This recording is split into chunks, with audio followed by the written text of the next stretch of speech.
Hello everyone, welcome to fact study.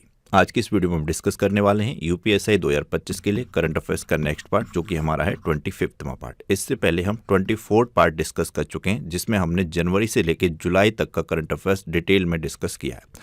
अब यहाँ से हम अगस्त मंथ से शुरू हो रहे हैं, अगस्त मंथ के करंट अफेयर्स की शुरुआत हो रही है। तो फर्स्ट क्वेश्चन है हमारा, अगस्त 2025 में कहाँ एक नया मानव रक्त समूह क्रिब CRIB खोजा गया? मोस्ट इंपोर्टेंट क्वेश्चन है। तो ये कर्नाटक में खोजा गया, ऑप्शन सी इसका राइट आंसर है। कर्नाटक के कोलार जिले की 38 वर्षीय महिला में दुनिया का एक नया रक्त समूह खोजा गया, जिसका नाम क्रिब दिया गया। क्रिब में CR का अर्थ है क्रोमर। यह एक ब्लड ग्रुप सिस्टम होता है। ये पहले से इसको CR को ब्लड ग्रुप सिस्टम डिसाइड किया गया। इसमें IB का अर्थ है इंडिया बेंगलुरु, क्योंकि ये भारत देश के बंगलुरु में खोजा गया है। इस तरीके से इसको नाम क्रिब दिया गया है, CRIB। ये नया ब्लड ग्रुप सिस्टम है, जो कि कर्नाटक की एक 38 वर्षीय महिला में अगस्त 2025 में खोजा गया है। तो ये आपको ध्यान रखना है, मोस्ट इंपोर्टेंट है। इसके अलावा आप जानते हैं रक्त समूह होते हैं A blood group, B blood group, O AB, ये 4 होते हैं। इसको ABO प्रणाली कहते हैं। यह वर्ष 19वां कार्ल लैंडस्टीनर के द्वारा खोजी गई थी। इसमें सबसे ज़्यादा क्वेश्चन पूछा जाता है, यूनिवर्सल डोनर कौन सा ब्लड ग्रुप होता है? तो O रक्त समूह को कहते हैं, सार्वत्रिक दाता। वहीं सार्वत्रिक ग्राही यानी कि किसी भी ब्लड ग्रुप को ग्रहण कर सकते हैं, ये किसी का भी ब्लड ले सकते हैं। तो ये AB समूह वाले होते हैं। तो ये पूछे जाते हैं, पॉइंट यहाँ पर ऐड कर दिए। ये कर्नाटक से जुड़ी हुई इन्फॉर्मेशन है। कर्नाटक की कैपिटल है बेंगलुरु, CM है वर्तमान में सिद्धरामैया और गवर्नर हैं थावरचंद गहलोत। कर्नाटक की दीपा अवस्थी को वर्ष 2025 का इंटरनेशनल बुकर पुरस्कार दिया गया है। ये काफ़ी इंपॉर्टेंट है और ये इनकी बुक थी हर्ट लैम्प, इसके लिए दिया गया। और यहाँ पर ये आपको ध्यान रखना है, अगर पूछ ले वर्ष 2025 का बुकर पुरस्कार, तो वो डेविड स्ले को दिया गया, डेविड S ले को। तो ये दोनों में डिफरेंस ध्यान रखना है। इस पर एक शॉर्ट भी मैंने किया है, उसमें मैंने डिफरेंस को बहुत अच्छे तरीके से बताया है, चाहे तो आप उसको देख सकते हैं। दोनों पुरस्कार में क्या डिफरेंस होता है, इंटरनेशनल बुकर पुरस्कार में और बुकर पुरस्कार में, वो बहुत अच्छे से आपको समझ में आ जाएगा। ये कर्नाटक से जुड़ी हुई पॉइंट हैं। जैसे कर्नाटक के मैंगलोर की छात्रा रेमोना परेरा ने लगातार 170 घंटे भरतनाट्यम करके विश्व रिकॉर्ड बनाया। भरतनाट्यम कहाँ का लोक नृत्य? क्वेश्चन आपके लिए बता सकते हैं आप कमेंट बॉक्स में। कर्नाटक सरकार ने एक देवदासी कानून पारित किया है। 78वीं सीनियर राष्ट्रीय एक्वेटिक चैंपियनशिप की पदक तालिका में कर्नाटक शीर्ष पर रहा। कर्नाटक सरकार ने हुक्का पर भी प्रतिबंध लगा रखा है। कर्नाटक में भारत की पहली निजी हेलीकॉप्टर असेंबली लाइन भी शुरू की जाएगी। नेक्स्ट क्वेश्चन है, निम्नलिखित में किस देश ने 16 वर्ष से कम उम्र के बच्चों के लिए यूट्यूब पर प्रतिबंध लगाने की घोषणा की है? तो अगस्त माह में ये घोषणा की थी ऑस्ट्रेलिया ने, कि ऑस्ट्रेलिया में अब 16 वर्ष से कम उम्र के बच्चे यूट्यूब पर प्रतिबंध रहेगा। यूट्यूब स्वतः ही ऑस्ट्रेलिया में अपना ऐसा सिस्टम डेवलप करेगा कि वहाँ 16 वर्ष से कम उम्र वाले बच्चों का अकाउंट ब्लॉक रहेगा। तो ये आपको ध्यान रखना है, काफ़ी इंपॉर्टेंट है ये। ऑस्ट्रेलिया के बारे में आप जानते हैं, कैपिटल कैनबरा है, करेंसी है ऑस्ट्रेलियन डॉलर। एंथनी अल्बनीज यहाँ के प्राइम मिनिस्टर हैं। ये पॉइंट पूछ लिए जाते हैं ऑस्ट्रेलिया की कैपिटल या प्राइम मिनिस्टर से अक्सर कर। ये ऑस्ट्रेलिया से जुड़े हुए करंट अफेयर्स के पॉइंट हैं। भारत ने ऑस्ट्रेलिया में आयोजित सैन्य अभ्यास 43 सैब्रे 2025 में भाग लिया। सुसान ले ये ऑस्ट्रेलिया की पहली महिला विपक्षी नेता बनी। ऑस्ट्रेलिया के वैज्ञानिकों ने पृथ्वी पर सबसे पुराने उल्कापिंड की भी खोज की है। ऑस्ट्रेलिया के वैज्ञानिकों ने IVF तकनीक का उपयोग कर पहली बार कंगारू भ्रूण विकसित किया। काफ़ी इंपॉर्टेंट पॉइंट है, ध्यान रखना है। ऑस्ट्रेलिया ने ICC महिला चैंपियनशिप 2025 का खिताब जीता। काफ़ी इंपॉर्टेंट है। और यहाँ पर आप देख सकते हैं कि ICC वर्ल्ड कप 2025 भारत की वुमेन्स क्रिकेट टीम ने जीता है। और ऑस्ट्रेलिया तो फाइनल में पहुँच भी नहीं पाई थी, सेमीफाइनल में भारत से ही हार गई थी ऑस्ट्रेलिया। तो ये पॉइंट भी ध्यान रख सकते हैं आप। एम्मा मैक्रॉन ऑस्ट्रेलिया की सबसे सफल ओलंपियन के रूप में रिटायर हुई। तो ये पॉइंट है, ध्यान रखना है। नेक्स्ट क्वेश्चन है, अगस्त 2025 में आई रिपोर्ट के अनुसार सबसे अधिक बाघ घनत्व कहाँ दर्ज किए गए? तो सबसे अधिक बाघ घनत्व बांदीपुर नेशनल पार्क में दर्ज किए गए। ये भी कर्नाटक में है, बांदीपुर नेशनल पार्क। यहाँ पर 100 वर्ग किलोमीटर में 19.83 बाघ की संख्या दर्ज की गई। वहीं कार्बेट राष्ट्रीय उद्यान, जो कि उत्तराखंड में है, जिम कार्बेट राष्ट्रीय उद्यान, इसमें सेकंड नंबर पर रहा है। 100 वर्ग किलोमीटर में यहाँ 19.56 की दर से बाघ दर्ज किए गए।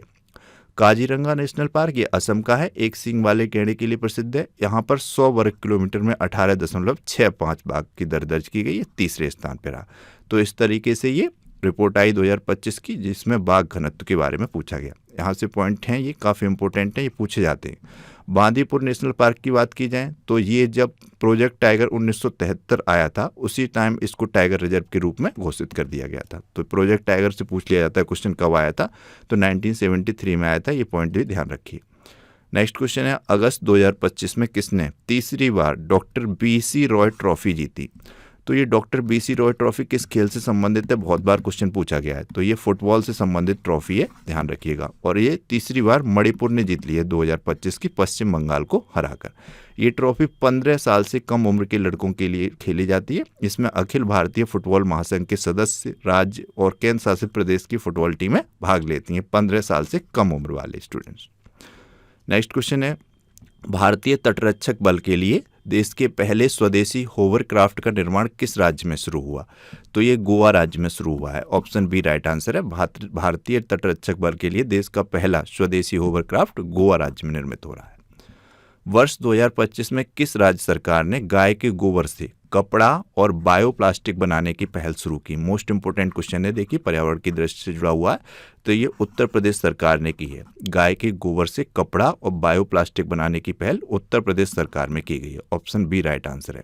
इसका उद्देश्य आवारा पशुओं से प्राप्त गोबर को टिकाऊ उत्पादों में बदलना, और यह पहल जो है हर गाँव ऊर्जा केंद्र मॉडल को सपोर्ट करती है, तो ध्यान रखिएगा।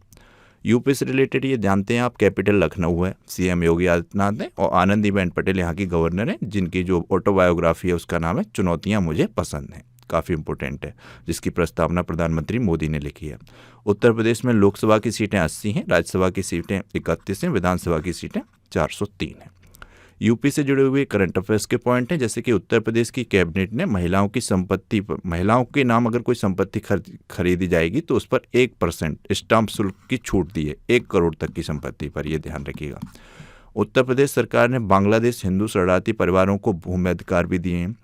2 दिवसीय युवा आध्यात्मिक शिखर सम्मेलन उत्तर प्रदेश के वाराणसी शहर में आयोजित हुआ।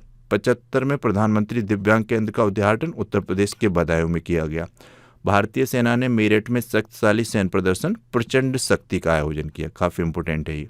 उत्तर प्रदेश सरकार ने 75 छोटी नदियों को पुनर्जीवित करने का अभियान भी शुरू किया है।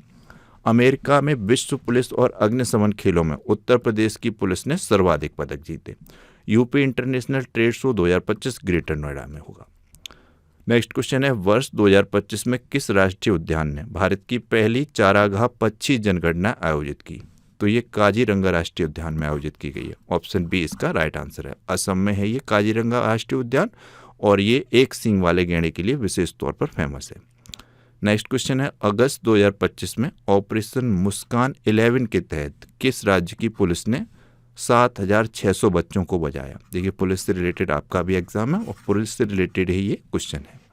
तो ये तेलंगाना में बचाया गया है, ऑप्शन ए इसका राइट आंसर है। तेलंगाना में 1 जुलाई से 31 जुलाई 2025 तक 1 महीने तक चलने वाले बाल बचान अभियान ऑपरेशन मुस्कान 11 के तहत कुल 7678 बच्चों को बचाया गया, जो असुरक्षित और सुसरकारी परिस्थितियों में थे, यहाँ से इनको बचाया गया। तो किस ऑपरेशन के तहत? ऑपरेशन मुस्कान 11 के तहत तेलंगाना की पुलिस ने। मोस्ट इंपोर्टेंट क्वेश्चन है आपके एग्जाम के लिए, ध्यान रखिएगा।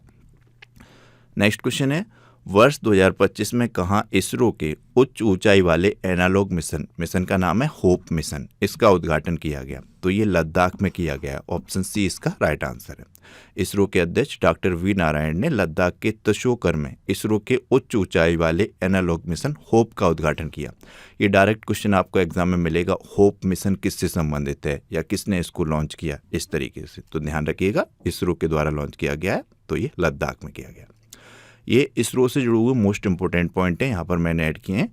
जैसे कि इसरो का पूरा नाम इंडियन स्पेस रिसर्च ऑर्गेनाइजेशन है, यह भारत की सरकारी अंतरिक्ष एजेंसी है। इसकी स्थापना 15 अगस्त 1969 में हुई थी, 1969 में। और किसके द्वारा की गई थी? तो भारतीय अंतरिक्ष कार्यक्रम के जनक डॉक्टर विक्रम साराभाई के द्वारा की गई थी। कई बार एग्जाम्स में ये क्वेश्चन भी पूछा गया है कि भारतीय अंतरिक्ष कार्यक्रम के जनक कौन है, भारतीय अंतरिक्ष कार्यक्रम के पिता के रूप में किसे जाना जाता है, इस तरीके से। तो डॉक्टर विक्रम साराभाई का नाम आपको ध्यान रखना है। इसरो का मुख्यालय कहाँ पर है? तो कर्नाटक के बेंगलुरु में है। यह अंतरिक्ष विभाग के अंतर्गत कार्य करता है इसरो। DRDO किसके अंतर्गत काम करता है? रक्षा विभाग के, रक्षा मंत्रालय के अंतर्गत, तो ये आप ध्यान रखिएगा। इसके कुछ मिशन हैं 2025 में डिसाइड हुए हैं, आगे के वर्षों में हैं, जैसे कि चंद्रयान 4 लगभग 2027 के लिए प्रस्तावित मिशन है, जिसका उद्देश्य चंद्र सतह से नमूने लाकर पृथ्वी पर विश्लेषण करना। चंद्रयान 4 मिशन का जो इसरो द्वारा लॉन्च होगा। एक और मिशन है शुक्रयान 1, जिसे कहेंगे वीनस ऑर्बिटर मिशन। इसकी संभावना है 2028 के आसपास शुक्र ग्रह के वायुमंडल और सतह का अध्ययन करने वाला ऑर्बिटर मिशन है, ये भी इसरो का मिशन है। इसके अलावा ये पॉइंट है, भारतीय अंतरिक्ष स्टेशन कब स्थापित हो जाएगी, तो ये 2028 से 2035 के बीच लगभग 20 टन वजन वाले भारतीय स्पेस स्टेशन की स्थापना की योजना है, इसरो के द्वारा बनाई गई है, जहां भारतीय अंतरिक्ष यात्री 15 से 20 दिन रहकर प्रयोग कर सकेंगे। तो ये भी इंपॉर्टेंट पॉइंट है, ध्यान रखिए। नेक्स्ट क्वेश्चन है, अगस्त 2025 में शशि प्रकाश गोयल ने किस राज्य के मुख्य सचिव का कार्यभार संभाला। तो शशि प्रकाश गोयल वर्तमान में उत्तर प्रदेश राज्य के मुख्य सचिव बन गए हैं। इन्होंने मनोज कुमार सिंह का स्थान लिया है। मोस्ट इंपोर्टेंट क्वेश्चन डायरेक्टली पूछा जाता है कि उत्तर प्रदेश के वर्तमान में मुख्य सचिव कौन है, तो ये शशि प्रकाश गोयल हैं, इनका नाम ध्यान रखिए। ये यूपी से रिलेटेड पॉइंट है, इनको मैंने ऐड कर दिया है जो बार बार एग्जाम में रिपीट होते हैं। जैसे कि 24 जनवरी 1950 से पहले उत्तर प्रदेश को यूनाइटेड प्रोविंस के नाम से जाना जाता था। 24 जनवरी 1950 को इसका नाम उत्तर प्रदेश कर दिया गया। इसी उपलक्ष्य में प्रतिवर्ष 24 जनवरी को उत्तर प्रदेश दिवस मनाया जाता है। उत्तर प्रदेश में 18 मंडल हैं और 75 जिले हैं। 76वां जिला एक प्रस्तावित किया गया अभी हाल ही में, जिसका नाम होगा आपका कल्याण सिंह नगर, जो अलीगढ़ मंडल में बनाया जाएगा, लेकिन अभी बना नहीं है। लेकिन आप करंट अफेयर्स के तौर पर उसको ध्यान रखिएगा। वर्तमान में 75 ही जिले हैं, तो ये ध्यान रखिए। उत्तर प्रदेश प्रशासनिक दृष्टि से देश के सबसे बड़े राज्यों में से एक आता है।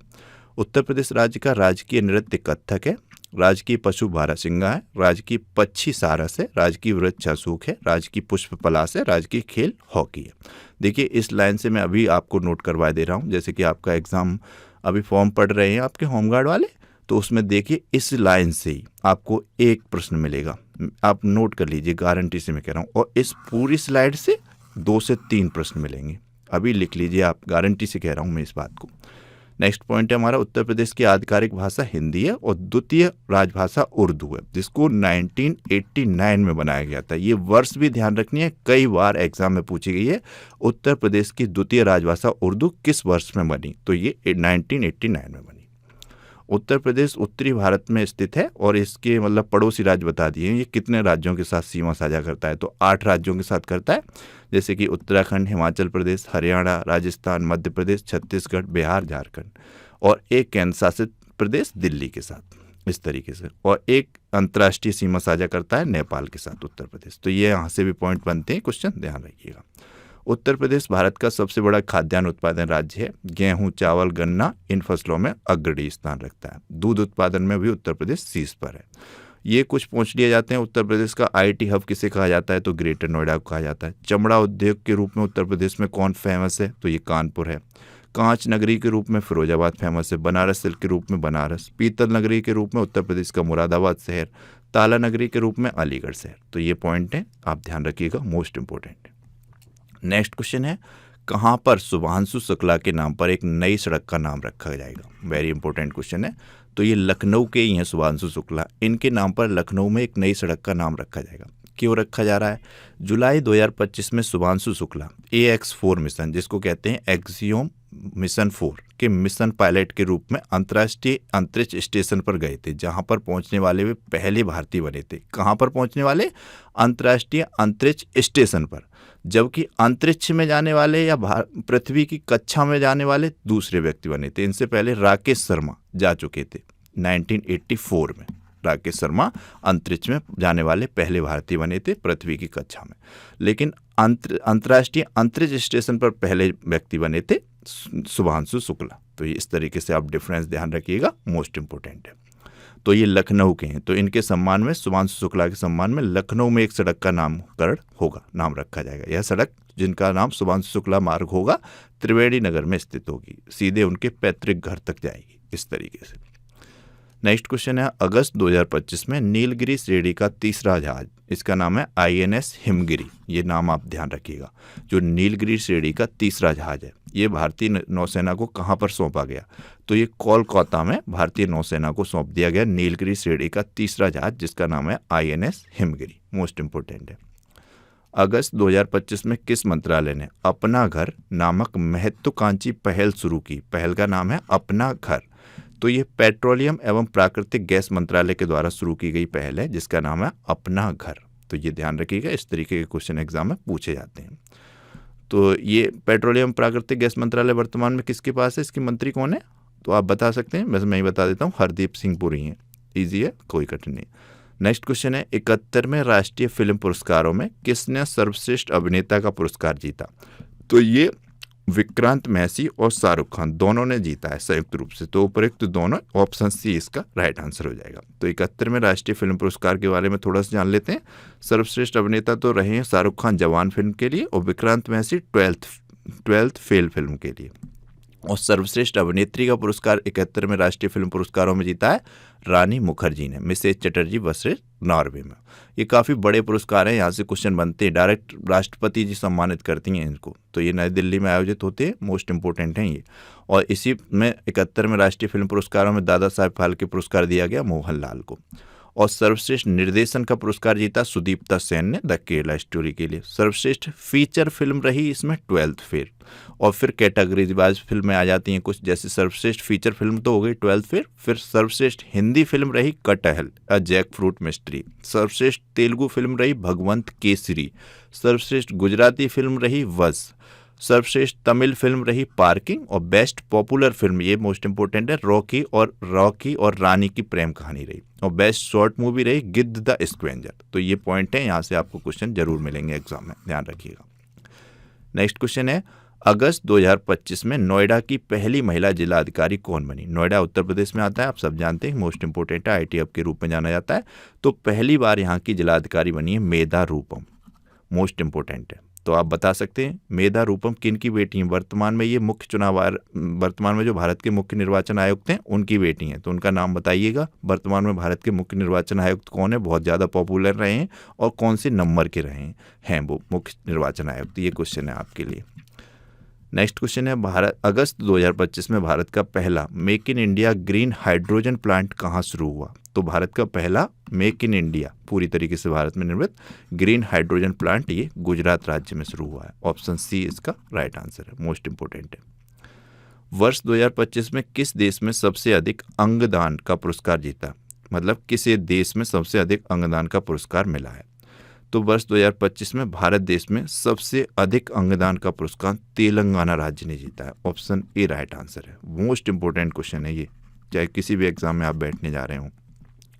तेलंगाना राज्य में सबसे ज़्यादा अंगदान किए गए। देखिए यहाँ पर दर रही 10 लाख जनसंख्या पर 4.88 अंगदान की, जबकि पूरे भारत में औसत दर रही 10 लाख जनसंख्या पर 0.8 की। कितना डिफरेंस है कि नहीं? और जबकि पूरे भारत की बात की जाए, विश्व स्तर पर भारत अंगदान में किस स्तर पर रहा है? तो कुल अंग प्रत्यारोपण के मामले में भारत संयुक्त राज्य अमेरिका और चीन के बाद विश्व में तीसरे स्थान पर है। मोस्ट इंपोर्टेंट है। और ये मतलब प्रदान किया गया पुरस्कार राष्ट्रीय अंगदान दिवस पर। अंगदान दिवस कब मनाया जाता है? 3 अगस्त को। और इंटरनेशनल अंगदान दिवस कब मनाया जाता है? 13 अगस्त को। तो ये भी आप ध्यान रख सकते हैं, मोस्ट इंपोर्टेंट है। इतना तो आपको ध्यान रखना ही है कि भारत देश में सबसे अधिक अंगदान हुए तेलंगाना में, सबसे अधिक अंगदान का पुरस्कार तेलंगाना जीता। और विश्व स्तर पर भारत है इसमें तीसरे स्थान पर, अमेरिका और चीन के बाद। नेक्स्ट क्वेश्चन है हमारा, किसने अमेरिका के पाइनहर्स्ट विलेज में आयोजित यूएस किड्स वर्ल्ड चैंपियनशिप जीती है? तो ये नाम है वेदिका भंसाली। 9 वर्ष की हैं ये वेदिका भंसाली, आप इमेज में देख सकते हैं क्यूट सी वेदिका भंसाली को। इन्होंने अमेरिका में आयोजित पाइनहर्स्ट विलेज में ये यूएस किड्स वर्ल्ड चैंपियनशिप जीती है। तो ये ध्यान रखिएगा, इनसे जुड़ी हुई इन्फॉर्मेशन है। ये वेदिका भंसाली ने अमेरिका के पाइनहर्स्ट विलेज में आयोजित यूएस किड्स वर्ल्ड चैंपियनशिप जीती। 9 वर्षीय बालिका वर्ग में इन्होंने भाग लिया। इन्होंने जापान की एमी मिनामी को 1 शॉट से और अमेरिका की आंड्रे झांग को 2 शॉट से हराया। डायरेक्ट ही क्वेश्चन पूछा जाएगा कि अमेरिका के पाइनहर्स्ट विलेज में आयोजित यूएस किड्स वर्ल्ड चैंपियनशिप किसने जीती या कौन रही? तो वेदिका भंसाली, ये नाम आप ध्यान रखिएगा। नेक्स्ट क्वेश्चन है, वर्ष 2025 में किसने पहला शतरंज ई स्पोर्ट्स विश्व कप जीता है। तो पहली बार आयोजित किया गया है ये शतरंज ई स्पोर्ट्स विश्व कप। यहाँ पर ई स्पोर्ट्स विश्व कप की बात हो रही है। तो ये मैग्नस कार्लसन ने जीता है। नॉर्वे के खिलाड़ी हैं मैग्नस कार्लसन। तो ये आपको ध्यान रखना है। मैग्नस कार्लसन ने रियाद में आयोजित chess esports world cup 2025 के पहले संस्करण में शानदार जीत दर्ज की। तो ये आप ध्यान रखिएगा। जबकि वर्ष 2025 का चेस वर्ल्ड कप, जिसे फिडे चेस वर्ल्ड कप कहते हैं, जिसका नाम 2025 में बदलकर विश्वनाथ आनंद कप कर दिया गया, ये भारत में आयोजित हुआ।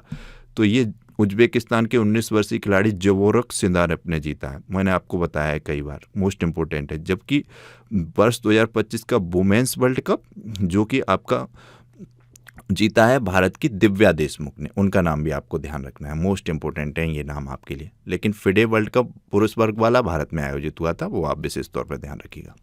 नेक्स्ट क्वेश्चन है, अगस्त 2025 में भारत के पहले एआई संचालित आंगनवाड़ी केंद्र का उद्घाटन कहाँ पर हुआ? तो भारत का पहला ये एआई संचालित आंगनवाड़ी केंद्र होगा जिसका उद्घाटन महाराष्ट्र राज्य में हुआ है। महाराष्ट्र के नागपुर जिले के हिंगना तहसील के वडधामना गांव में एआई पावर्ड आंगनवाड़ी केंद्र की शुरुआत की गई। यह नागपुर से करीब 18 किलोमीटर दूर है। मुख्यमंत्री देवेंद्र फडणवीस ने इस आंगनवाड़ी केंद्र का उद्घाटन किया। नेक्स्ट और मोस्ट इंपोर्टेंट क्वेश्चन है ब्रांड एम्बेसडर से रिलेटेड कि अगस्त 2025 में किसे ऑस्ट्रेलियाई पर्यटन अभियान का ब्रांड एम्बेसडर नियुक्त किया गया? तो ये सचिन तेंदुलकर जी की बेटी हैं सारा तेंदुलकर, इनको नियुक्त किया गया। ये आप इमेज में देख सकते हैं सारा तेंदुलकर को, जो वर्तमान में ऑस्ट्रेलियाई पर्यटन अभियान की ब्रांड एम्बेसडर है। यहाँ पर एक क्वेश्चन मैं आपसे पूछ लूँ, सचिन तेंदुलकर जी की बेटी हैं ये सारा तेंदुलकर, लेकिन सचिन तेंदुलकर जी की ऑटोबायोग्राफी का नाम क्या है? ये क्वेश्चन आप कमेंट बॉक्स में बता दीजिएगा। बच्चे कमेंट में बीच में जो क्वेश्चन पूछता हूँ उसका आंसर नहीं कहते हैं, बहुत मुझे बुरा लगता है इस चीज़ का। प्लीज़ जो क्वेश्चन आपसे पूछा जाया करे उसका आंसर किया कीजिए। काफ़ी मेहनत करके हम ये पूरी PDF वीडियो सब आपके लिए लेकर आते हैं। ये देखिए कुछ और पॉइंट हैं जिनसे क्वेश्चन आपके एग्जाम में बनेंगे। जैसे मालदीव की ग्लोबल ब्रांड एम्बेसडर हैं कैटरीना कैफ। और सबसे इंपॉर्टेंट पॉइंट है ये मेंटल हेल्थ एम्बेसडर किसको नियुक्त किया गया भारत सरकार के द्वारा 2025 में? तो ये दीपिका पादुकोण को नियुक्त किया गया। सिप्ला हेल्थ के लिए नीना गुप्ता ब्रांड एम्बेसडर हैं। डिटॉल के महेंद्र सिंह धोनी ब्रांड एम्बेसडर हैं। TCL इंडिया के रोहित शर्मा ब्रांड एम्बेसडर हैं। रोहित शर्मा से आपको ध्यान रखना है, वर्ष 2026 में जो T20 वर्ल्ड कप होगा, भारत और श्रीलंका जिसके संयुक्त मेजबान है, इसके ब्रांड एम्बेसडर रोहित शर्मा नियुक्त किए गए। मोस्ट इंपोर्टेंट है ये पॉइंट। नेक्स्ट क्वेश्चन है, अगस्त 2025 में फीफा ने महिलाओं के लिए भारत में कहाँ पहली टैलेंट अकेडमी शुरू की? तो फीफा के द्वारा महिलाओं के लिए भारत में पहली टैलेंट अकेडमी हैदराबाद में शुरू की गई। ऑप्शन सी इसका राइट आंसर है। अगस्त 2025 में किसने India electric mobility index launch किया? इंडिया इलेक्ट्रिक मोबिलिटी इंडेक्स, ये अगस्त 2025 में लॉन्च किया गया नीति आयोग के द्वारा। ऑप्शन सी इसका राइट आंसर है। नीति आयोग ने India electric mobility index launch किया, जो देश में इलेक्ट्रिक वाहनों के अपनाने की प्रगति को मापता है। आप बता सकते हैं नीति आयोग कब बना है, वर्तमान में इसके CEO कौन है, ये सब पॉइंट बता सकते हैं। नीति आयोग के अध्यक्ष कौन होते हैं, ये सब पॉइंट आप कमेंट बॉक्स में लिख दीजिए, इससे आपको ही फायदा होगा अगर आप लिखेंगे तो।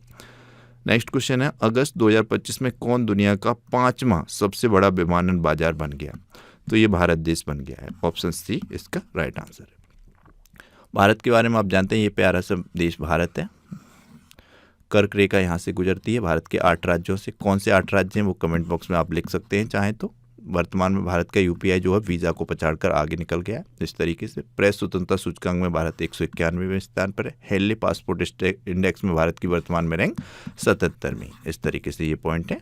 ये कुछ और पॉइंट है भारत से जुड़े हुए करंट अफेयर्स के, जैसे भारत ने पेट्रोल में 20% इथेनॉल मिश्रण का अपना लक्ष्य 5 साल पहले ही 2025 में हासिल कर लिया। 2030 तक का रखा था लेकिन 2025 में ही हासिल कर लिया। भारत ने सहकारी क्षेत्र में दुनिया की सबसे बड़ी अनाज भंडारण योजना की शुरुआत की है। मलेशिया से अंकुरित पाम ऑयल बीजों का सबसे बड़ा आयातक भारत देश बना है। ये पॉइंट मोस्ट इंपोर्टेंट है। फिडे शतरंज विश्व कप 2025 की मेजबानी भारत देश ने की है। भारत मलेरिया के लिए एक एडफॉल्सीवैक्स टीका विकसित कर रहा है। मलेरिया के लिए ये टीका होगा एडफॉल्सीवैक्स टीका।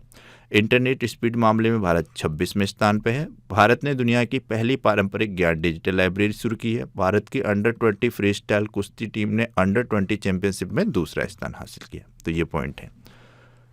अब आपसे हमने जो लास्ट वीडियो में क्वेश्चन पूछा था कि नौसेना की पहली महिला फाइटर पायलट कौन बनी है, तो इसका राइट आंसर था Aastha Punia, option B right answer था। बहुत कम बच्चे आंसर करते हैं, प्लीज़ आप आंसर किया कीजिए जो क्वेश्चन आपसे पूछा जाए करें। आज का वीडियो का क्वेश्चन है आपके लिए, वर्ष 2025 में किसने फिडे शतरंज विश्व कप 2025 की मेजबानी की है? तो 4 ऑप्शन दिए गए हैं, इनमें से आपको इस क्वेश्चन का राइट आंसर बताना है। तो ये था हमारा आज का वीडियो। आपको ये वीडियो कैसा लगा प्लीज़ कमेंट बॉक्स में अपना फीडबैक करें, वीडियो को लाइक और शेयर करें। चैनल को अब तक सब्सक्राइब नहीं किया है तो प्लीज़ सब्सक्राइब करें, बेल आइकन को प्रेस करें जिससे कि नए वीडियोज़ की नोटिफिकेशन आप तक पहुँच सकें। Thank you so much for watching.